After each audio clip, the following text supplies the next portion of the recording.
writing that book, more and more churches came to me until I did have a quickening in my spirit that, you know what, I need to pass off these other companies and I need to focus on this. Hello, everyone. Welcome to Where Accountants Go, the Accounting Careers Podcast. I'm Mark Goldman, the CPA, and your host for this show. Well, hey, we have a unique and interesting guest for you today. LeeAnn Crockett joined us for the show, and her career story is one that includes being very successful in big-name corporate America, then stopping that career path in order to raise her family, and then using some of those skills to fashion a new career path in an area that she's truly passionate about, helping churches with their financial needs. LeeAnn is the owner of Bellwether Church Solutions, as well as Good Books, her newest offering. I was particularly intrigued with the Good Books part of her business. She's serving a sub-niche of her already very specific niche, and she's been able to create something that's pretty unique for her market. Make sure you listen all the way through so you get an idea of how that specialty service works. It's really pretty innovative. I think you're definitely going to find it intriguing. And if you do enjoy this podcast, as I've mentioned a couple times before, please do take the time to rate us in your podcast app. I know it takes a little effort, but it really does help others decide to try out the show. If you can find just an extra 1 or 2 minutes to leave us a review, we would really appreciate it. Well, with that, let's go ahead and get started. Here's LeeAnn Crockett.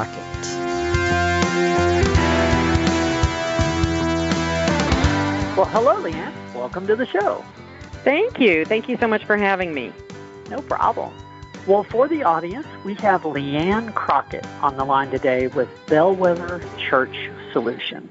LeeAnn is an accountant with a very defined niche, which is exactly why I wanted her on the program today. And she happens to be in my geographical area, which honestly, it's been a while since we got anyone on the show from San Antonio, so that's sort of a treat in and of itself for me. But I think you're going to find LeeAnn's career journey very insightful as well. It's going to be valuable for all of us. I definitely want to get into your business now, of course, but it's important we understand how your career has grown and developed over time. What led you to consider accounting as a possible career in the first place? Well, yeah, I'm glad you asked that question. I actually worked my way through college, and back in the days when you could afford to pay for college by working your way through college. I don't want to age myself, but I think at University of Texas at that time, tuition was $400 a semester, so it was a little different then. And I worked my way through college as a bookkeeper. And, of course, the first 2 years, I started out as a liberal arts English major, and I said, I really like this bookkeeping stuff. I think I'm going to change my major to business. And as I looked around the business school, I could see that accounting was probably the best basis for any direction I wanted to go in business, honestly. And so I suffered through intermediate accounting and got into the upper level courses and ended up with my degree in accounting and went from there, and I've never looked back. Interesting. I didn't know the liberal arts piece. That is interesting. Okay. I know. Yeah, I was going to go to law school and do all of that, and I'm very, very pleased with my choice. It turned out to be a good one. Worked out well. Mm-hmm. Well, when I was looking online, it looks like you started out at Halliburton immediately out of school, and you were there so long. I was curious if that's the way it happened. How did you get that job at Halliburton? And was it your first professional job, so to speak? Yes, actually. And it is interesting. At the placement center at the University of Texas Business School, they always told you to schedule a few practice interviews with companies that you didn't care about whether you got a job with them or not, but just so that you could do better at the interviews you really wanted. And of course, at that time, I'm really dating myself now, we had the big 8 accounting firms, and those were the interviews I was very interested in. So I scheduled a job interview with Halliburton and Chevron and a couple of others just to practice. And what piqued my interest was the manager of their internal audit department was actually a UT grad. Really liked him, and he talked about travel and international travel. And neither of my parents actually went to college, and so it was a big deal. I was the first one to go that route. And one of the pieces of advice my mom had always given me was travel before you get married. And so he made this offer to me about international travel, and I thought, well, that would be great. And I went ahead and did my other interviews, had job offers from CPA firms.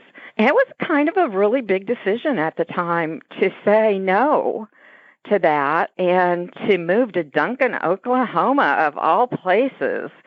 And I mean, you are literally in the middle of nowhere. And wow. I stepped out and took that job and really never looked back for 14 years. I loved my career with Halliburton. And I started out as an entry-level auditor and did mostly traveling around the U.S.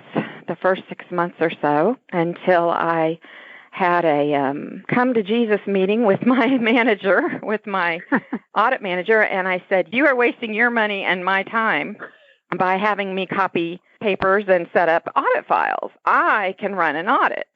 And he laughed and said, well, we'll let you cook your own goose. I said, okay. So he sent me out on the next audit as the in charge. And it wasn't a difficult audit. It was more of a inventory type audit because we did everything from procedural financial audits at international locations to literally climbing bulk material tanks in Podunk, Nebraska, and dropping a measuring tape down the tank so we could take inventory, and put me in charge, and I managed to do a good job on that audit, and so gained more and more responsibility and took on more audits. My next one was actually 6 weeks in Venezuela, and I was not in charge, of course, on my first international audit. I was just one of 5 auditors there, and just loved it, absolutely loved that whole experience, and kept doing that kind of work for them until I did an audit of the research facility. And I was a little disappointed because that meant I was going to be literally in Duncan for 2 or 3 months because we had the most incredibly beautiful millions of dollar research facility there. And very, very interesting. They had a $20 million budget at the time for research per year. And they didn't have any financial people on the staff of the research facility. And so one of the recommendations, I was in charge of this audit, and one of the recommendations we made was that they should have a controller-type position on the VP's staff because they literally had hundreds of research projects in process at any one time and no means of really capturing the cost per project. So they weren't able to do cost-benefit analysis and things like that easily. And so when the report was complete and presented to the Vice President of Research, he said, great, but we want LeeAnn Perkins at the time. We want her to be our person. And I was like, no, I'm not living in Duncan, Oklahoma. And my boss was very kind, and he didn't force me to do it, but they convinced me to try it for a year. And I actually loved it, loved the position, worked intensely. And this is back when we didn't have PCs. Everybody was still using the old CRT screens, that were cabled to big computer systems. And so I oversaw the installation of all of that into this huge facility with 500 employees. I oversaw the design of a project management system. Remember, this is way before ERP and all the wonderful programming abilities we have now. This was back, when we were having to do batch processing every night. And we created, it was a year-long process of creating a system, me on the research side, along with a couple of IT people there at Halliburton, created a project management system. And then, unbeknownst to me, the IT people did not write the manual for user systems. They looked at me and said, so you need to write a manual. So I spent the next few weeks, day and night, coming up with a 300-page manual and then instructing about 700 engineers in how to use it and how to use the system. So once that project was complete, they had a second research facility in Houston, Texas, under a subsidiary. And they decided they should have the same type of position for the VP of Research for that division of Halliburton. And I said, please send me to Houston. I was so excited to get back to Texas at that point. So I moved laterally to assistant to this VP of Research under Halliburton Logging Systems at that time, and did the same thing there. So got a lot of management consulting type work, a lot of presentation, a lot of documentation type experience, along with the accounting. And then, of course, somebody had to do the analyzing of all those reports we were creating every month now on all the project accounting. So I got to do that as well. So it was really fun. It was a great job, a great experience. And not too long, I was in Houston a couple of years. Halliburton, you know how the large corporations are. They like to completely reorganize every so often.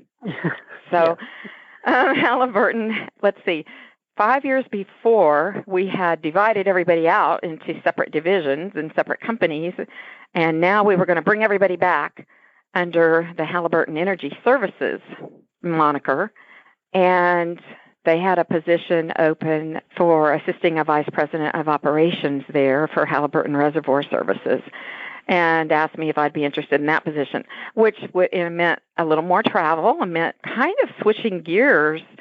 Well, kind of a lot switching gears, because at that point, only working with operations people literally all over the world and lawyers.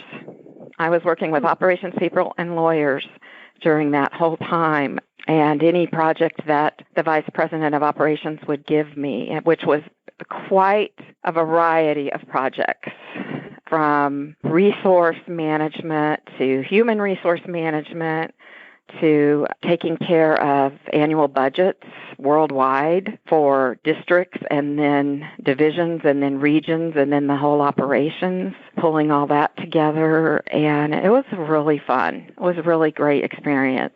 And as my mom liked to say, LeeAnn thought she was the general's driver, because being the assistant to the vice president of operations, whatever LeeAnn said, people did, because they knew who would hear about it if they didn't do it. So I got away with a lot, I have to admit.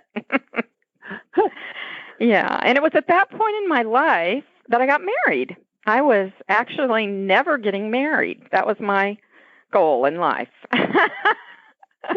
Because I really enjoy working, and I wanted a career, and I loved my career. And everybody thought I bled red and gray like Halliburton. But I met my husband and called my sister the next day and said, I think I'm getting married, and was married 6 months later. And that put a whole different outlook on working and my career. And I was 32 years old at that point and had my first child at 34, and decided then that I was going to stay home and raise my kids. And I'm sure you probably felt the shockwaves over here from Houston, because no one could believe that LeeAnn was going to stay home and raise kids. But I did. I stayed home, but I didn't quit working. As my husband says, I love to play office. So it wasn't too long until I actually started doing consulting and creating a whole nother career for myself as I raised 3 daughters and homeschooled my 3 daughters. So. Oh, wow. Okay. I homeschool as well. Wow. This story just gets better and better. Let me tell you, it was the best of both worlds. It really was. I enjoyed it thoroughly. I've always enjoyed what I do, so that makes such a big difference, doesn't it? Yes, it does. I was curious what the decision process was to leave Halliburton, or if that had happened to you, and you decided to start consulting. But it sounds like it was a very intentional decision on your part. It was very intentional and very difficult. I remember the night before I made the final decision with my husband, and I turned and looked at him, and he said, I think, my oldest was 2 years old then, and he said, I think the only thing we're going to regret is that you didn't do it sooner. And I was shocked. I was really shocked, because, we were giving up a lot for me to stay at home. And I said, okay, then. So I went in the next day and let them know. And from there, it was really interesting. For several years after that, people would say, well, what do you do, LeeAnn? And I'd say, oh, well, I worked for Halliburton. And then I would start to tell them about my whole Halliburton career. It took me a couple of years to adjust to I'm a stay-at-home mom. Psychologically, it was kind of a jump. It was a jump. But I finally got over it. You just said a couple of years, and earlier you said it wasn't too long before you started some self-employment activity, which I'm assuming that's Crockett Consulting, right? Yes. Yeah. Okay. I called it Crockett Consulting because, you have to file like Schedule C under something, right? So, because I was actually doing ad hoc consulting for small businesses that needed processes documented. They needed internal control reviews. I also worked with actually teaching accounting through a local junior college. I did some of that. And this was as I'm having children. I had 3 daughters in 6 years. And then as they got old enough to start homeschooling them, I started doing more work where I could just do work from home, bookkeeping, and that kind of thing. I still worked for Halliburton occasionally. They would call me to do some project work. And I also even got into, because of my interest in homeschooling my children, I got into an educational company that did sales. And I was an independent salesperson, but I worked with them for several years and built a huge team, had about 250 people under me who were all working with this company. And it gave me an outlet for my team building that I love to do. I got national recognition for success, which I'm not going to lie, it's an important thing to me. I even was asked by the CEO of this rather large company. They had a loss of a person, a very important position in their office, right a couple of months before their national convention, and he called on me and asked me to come and plan their national convention. So, I did just a real variety of things. And as my kids got older, I started basically, I guess, a homeschool school. Is there such a thing? But one day a week, I would have about 25 students between half in the morning and half in the afternoons, and I taught worldview curriculum, which includes your literature, writing, history, economics, art history, philosophy, all of those subjects, and did economics camps in the summers. I do 5-day economics intense camp for students. And, I'm always just finding something to do. Wow. Okay. There's a lot I'd like to ask you about later just because we're in the same area, but we'll save that for outside the podcast. Sounds good. From the homeschooling standpoint. Yeah, just curious. Yeah. But, so it looked like you had the Crockett Consulting business for a long time from what I saw online, 20 years or so. Was that entire time part-time consulting or? It was. Because obviously your kids are getting older. Okay. I wasn't sure. Okay. Yeah. Okay. So was it 2014 that you started branching out of that? Or well, when did you start your church solutions? Go ahead. Okay. I will back up to 2014 for just a minute. Okay. Because I really wanted to get out of the house for a bit. And so a friend of mine said, well, we got some good friends who run a nonprofit here in San Antonio, and they're looking for an office manager / accounting type person to work part-time. And I said, well, yeah, I'd be interested in meeting them, and just fell in love with these people. And it was really interesting because I wanted to get out of the house. I'd also done some interviews in the couple of weeks before I met these folks, and for some pretty big jobs here in town, some names you would know of the companies, and hadn't even gone back for second interviews, but hadn't really heard. And this nonprofit, City Reachers, had offered me this position, and they were real excited about the possibility. They needed to be brought into the 20th century. They didn't even have a website at that point. And talked with my husband. We prayed about it, and he said, I think you are supposed to take that job. Well, of course, the very first day, I'm literally at their office, and I'm not making any money at this job, 20 hours a week. They can't afford to pay me much, which is why I kept saying, are you sure? Are you, The very first day I'm at that job, I heard from one of the other companies at about quadruple the income. And they offered me a position. And I said, may I please let you know tomorrow? And I went home and told my husband. He and I, again, discussed and prayed about it. And the next morning he said, I think you should stay at City Reachers. And I said, I know. I think I'm supposed to stay there. And so I stayed there for 2 years.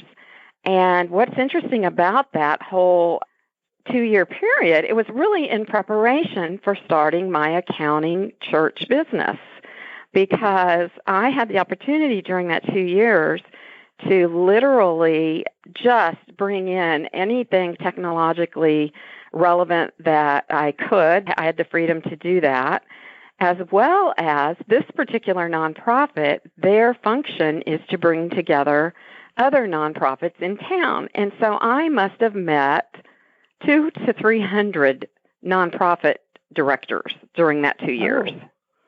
Yeah, it was amazing. And I have to believe there's a bigger plan than mine, because I never would have taken the job. I mean, I would have taken the job making a lot more money in a corporate setting, And instead, I took this little job and made all these connections with all these nonprofits and church leaders.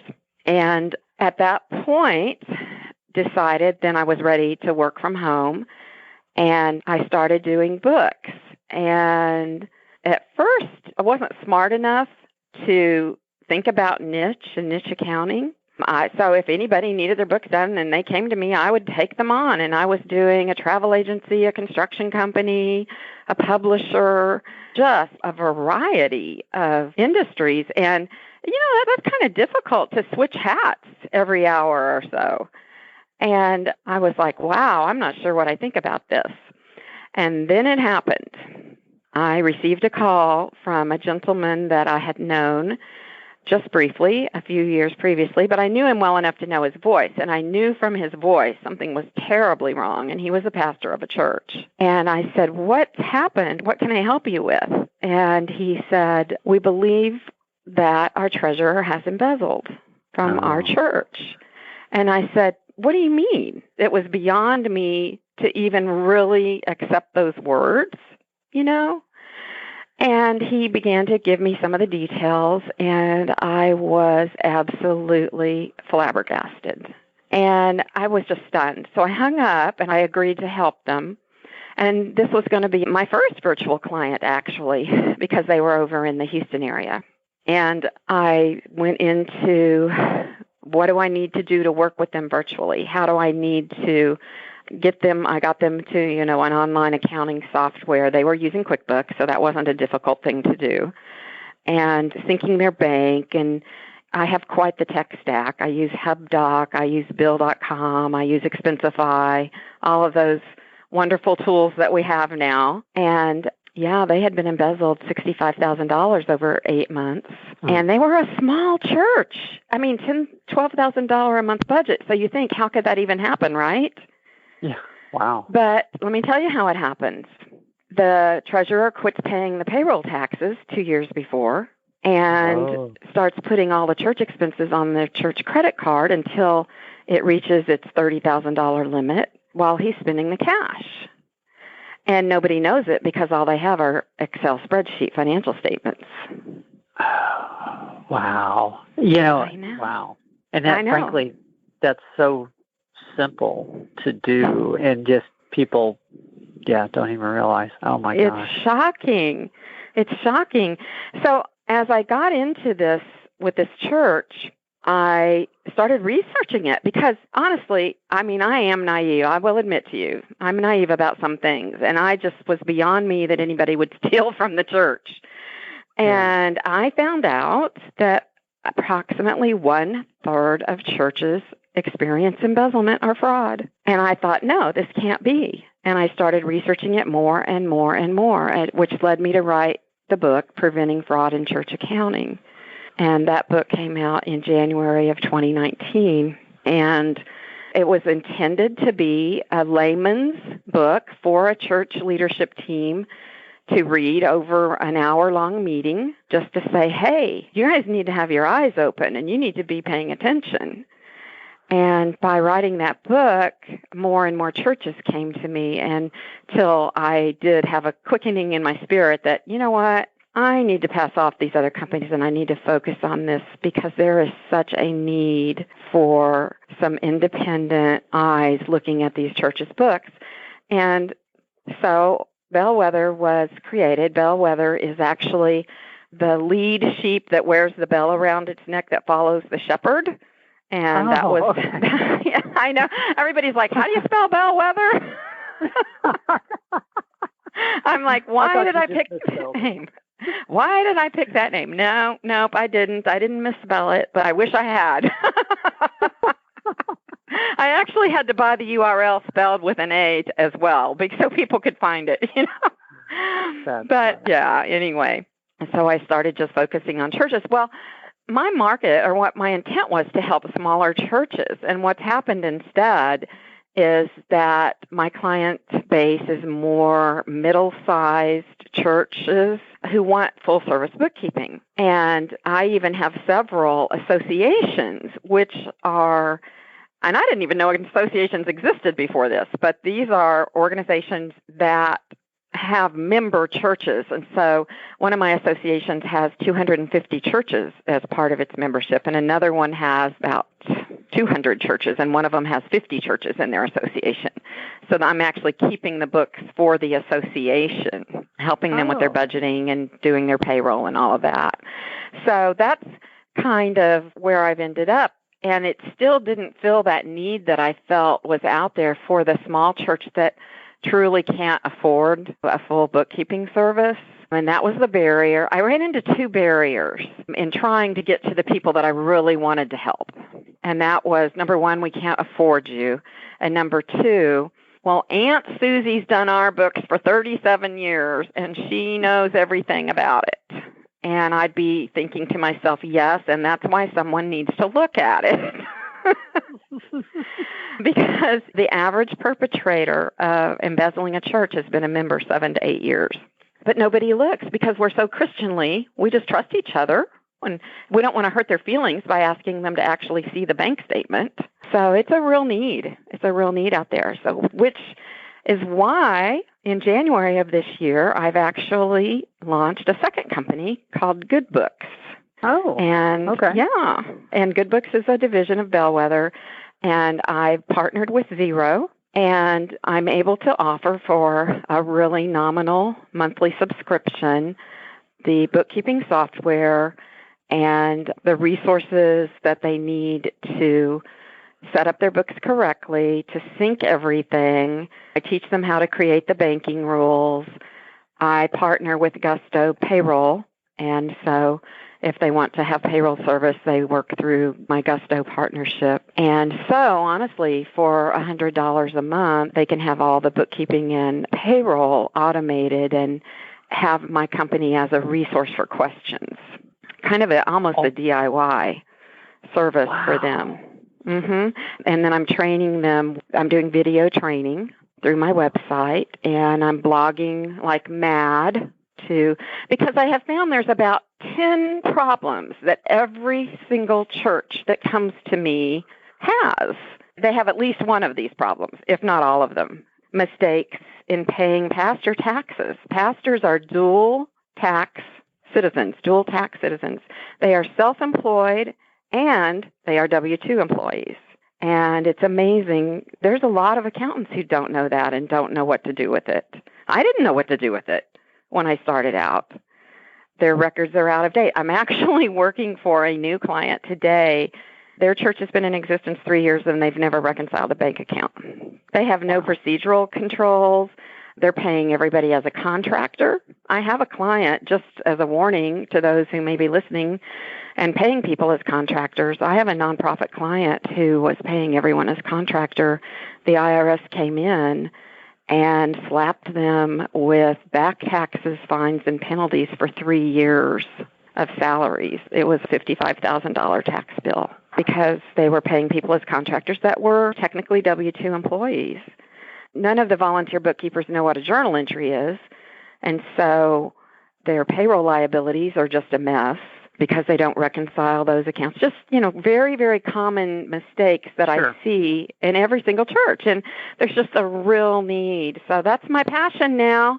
And that's why I named my company Good Books. And it's so cute. One of my friends said, "Oh, you mean like QuickBooks?" And I said, "No, like the Good Book."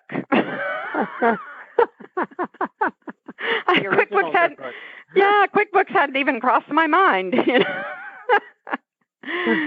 So anyway, that's how Good Books came into play, and I'm working like mad to launch it now and get the word out. And I feel like I am having to convince the biggest barriers. Oh, well, we've always done it this way. And I have a very wonderful friend, Bryant Truitt, who is a certified fraud examiner. He wrote the foreword to my book, and he can tell you that he's called in constantly to investigate in churches, and it's just a sad situation. It's an easy mark, as they say. Yeah. Mm-hmm. I am so excited for you. You have a subscription accounting service is what you've created here. It is. They get all the help from you that they need. Mm-hmm. You've set them up with systems that, yes, you've automated things for them in some way. And then you have all these extra resources, and it's affordable. Wow. And that's my goal. And I want every church to have good books. That's my mantra. I want every church to have good books. And I hope it happens. Every church should have good books. That's your tag. You don't have to pay me for that tagline. Thank you very much. Thank you. Yes, I appreciate that. Yeah, wow. I actually just did a conference in Houston, the Texas Ministry Conference, which was churches of all denominations. And I'm going to do some Baptist Association conferences and just get the word out. Do you know what's interesting? With this current crisis that we're in, everyone's having to work virtually. And I'm like, wow, Lord, everybody's figuring out they can do this. And because that is a big obstacle that I have is like, well, you're in San Antonio. How can we work with you? Well, it's easy. We get on Zoom, and I click around here and show you what we're talking about, and we take care of business. That's how. Yeah. Mm-hmm. Yeah, this crisis is going to change things a lot. Yeah, people won't know because this won't come out till mid-April, maybe late April. I need to look at the posting schedule, but we're recording this the first day that San Antonio is on lockdown, where we both are. So it's going to come out later, but it's going to be interesting what comes out of all this. Yeah, one of my churches contacted me and said, could you help us set up standing Zoom meetings for all of our small groups? And I said, sure. Yeah, of course I can do that. So that all of their different little small groups can just click on at, 7 o'clock on Tuesday or 6:30 on Wednesday, and they can all still get together. Wow. Mm-hmm. I want to be respectful of your time, and you've really had me intrigued. I could ask questions for a couple more hours. This is a really good story. I do a couple things before we get to the final questions. What do you most enjoy about what you do now? Well, what I most enjoy is freeing up these people to focus on their real mission, to relieve them from the headache of the paperwork and administrative work, and not only relieve them of it, but for it to be better than they had before. And it just thrills me to pieces. Yeah. Mm-hmm. You can hear the passion in your voice, LeeAnn. I mean, you sound excited about what you do. That's awesome. I do. I love it. If you could go back in time, knowing what you know now about your career, because I'm thinking about younger individuals that are just going through school or just starting their career, but I'm curious, if you could go back in time and give your younger self a piece of advice, what do you think that might be?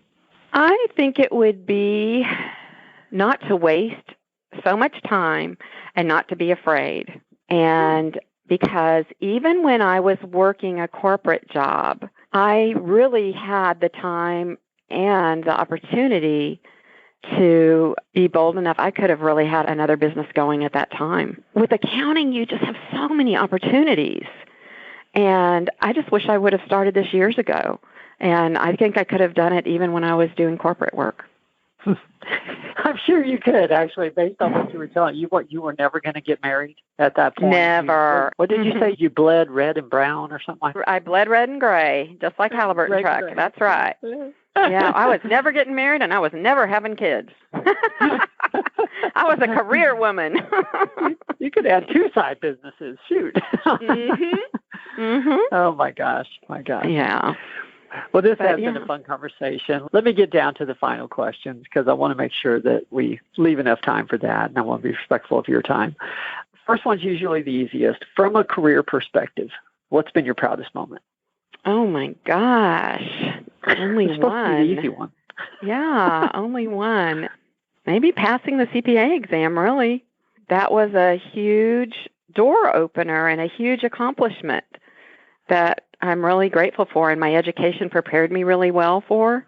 And I'm glad. I'm very proud that I made the effort to do that because especially being in the corporate world, I could have probably succeeded without having done that, but I knew that it would open doors that I wouldn't have. So I'm very proud that I did that.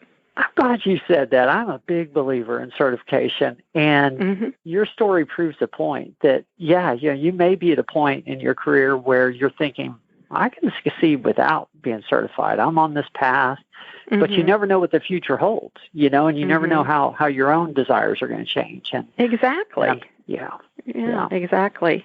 Good lesson.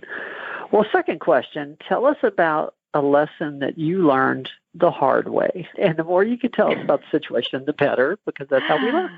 Oh, that's not hard. It's not documenting your processes. I'm so good at doing it for other people, right? But then when it comes to my own company, and I was growing so fast and having to bring on, I have 4 people working for me now, and I was ready to pass off clients to them, but I couldn't do it without babysitting them for 3 months because I hadn't documented my processes. And so please don't waste your time by not documenting your processes. Take the time to do it right from the get-go. If you ever want to grow or if you ever want help. Exactly. Exactly. Wonderful. Well, last question, and then we'll go ahead and close it down. What's the best piece of advice that you have ever received? When I felt completely overwhelmed because there was just too much work to do, the vice president of operations at Halliburton, who was somebody who walked the halls with really famous people, said to me, LeeAnn, put it all in a stack and do the next thing. And I said, what? And he goes, clear off your desk, put it in a stack the best you can priority-wise. Don't worry too much about that even. Just get it all in a stack and do the next thing. And it's amazing how that works. That is great advice. Yeah, sometimes all you can do is just take the next step and then figure out what's after that. Well, and instead of feeling overwhelmed, at least you've accomplished one little next thing. Yes. So, that's always been good advice for me, and I have to remind myself of it occasionally. That's wonderful advice, for sure. Well, if somebody's listening to this episode and they know a church that needs help, where do they find you? They can find me at Call Bellwether, CALL Bellwether, BELLWETHER.com, callbellwether.com, or they can look at goodbooks.church. Oh, yeah, beautiful. Goodbooks.church. That's the subscription service, but they can find Bellwether through there as well. Beautiful. Well, thank you again. I've really enjoyed this. I've learned so much more than I bargained for. So thank you. This has been a wonderful conversation. Well, I really appreciate you asking me. It's been fun to talk with you. No problem.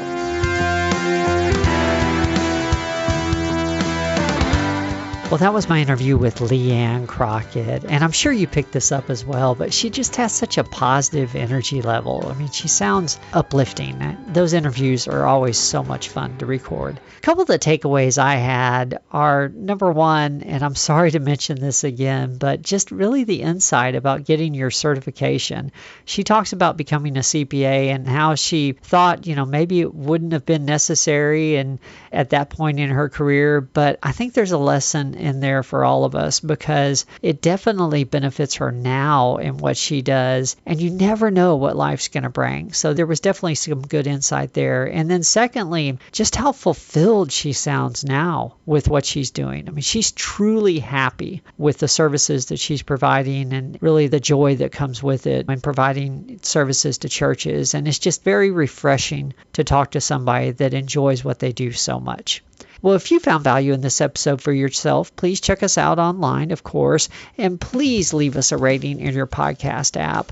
I know I've mentioned it a couple times, but it really is beneficial, and we always appreciate it. Well, thank you again for joining us. I'm Mark Goldman, your host for the Where Accountants Go podcast, and we'll see everyone next week. There's more to come.